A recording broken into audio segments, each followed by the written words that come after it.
my young scholars. It is my pleasure to welcome you to this online lesson.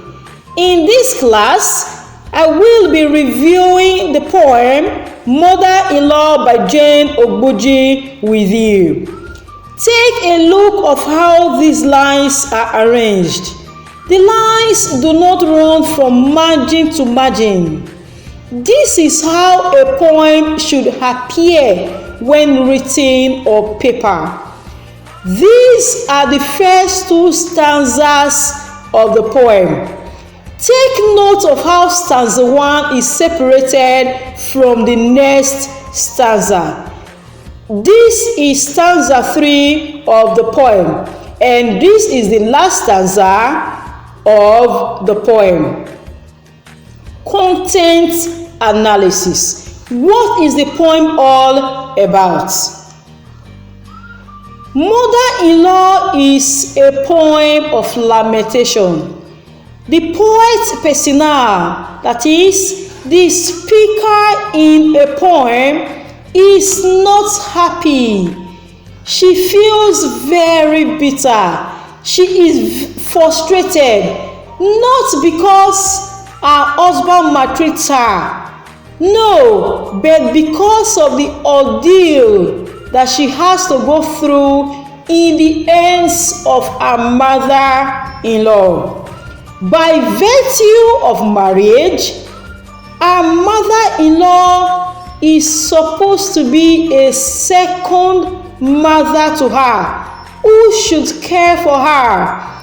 But in the case of this woman, she is very bitter. She is very sad because her mother-in-law controls her life in her matrimonial home. The poet calls the mother-in-law mother-in-law because of the wicked attributes she possesses and the ways and manners that she treats her daughter-in-law. She doesn't give her daughter-in-law peace of mind. She calls the shots in her daughter-in-law's matrimonial home. She makes rules that the daughter-in-law must abide by. The poet persona asks rhetorically, how do I explain to my children?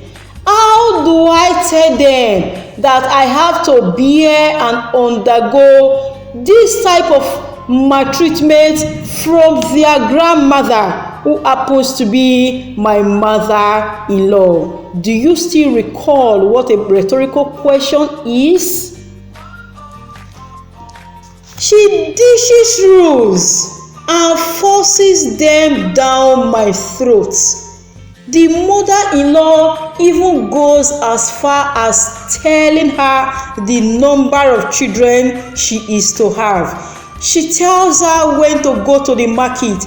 She tells her what to prepare. Against her will and wish, she is not happy.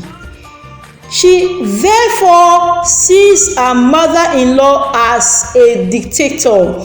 A dictator tells you what to do about your life. She goes ahead to compare her mother-in-law with the biblical Jezebel. Everyone knows the story of Jezebel, how wicked she was. But even at that, her mother-in-law is more wicked than the biblical Jezebel. What a mother-in-law! By referring to Jezebel, the poet has made use of allusion. And allusion is an indirect reference to a person, a place, a name, or an event. In this case, the poet made use of biblical allusion by using the name Jezebel in this poem. Alright, and there are different types of allusion. Can you mention 2 other types? One cannot help but wonder, where is the husband of this woman? Why all these things are happening to her? The woman answered herself in stanza 4 that the man who brought me into this has gone dumb and blind. Not that the man has physically gone dumb and blind. The fact is that he too is under the grip of his mother.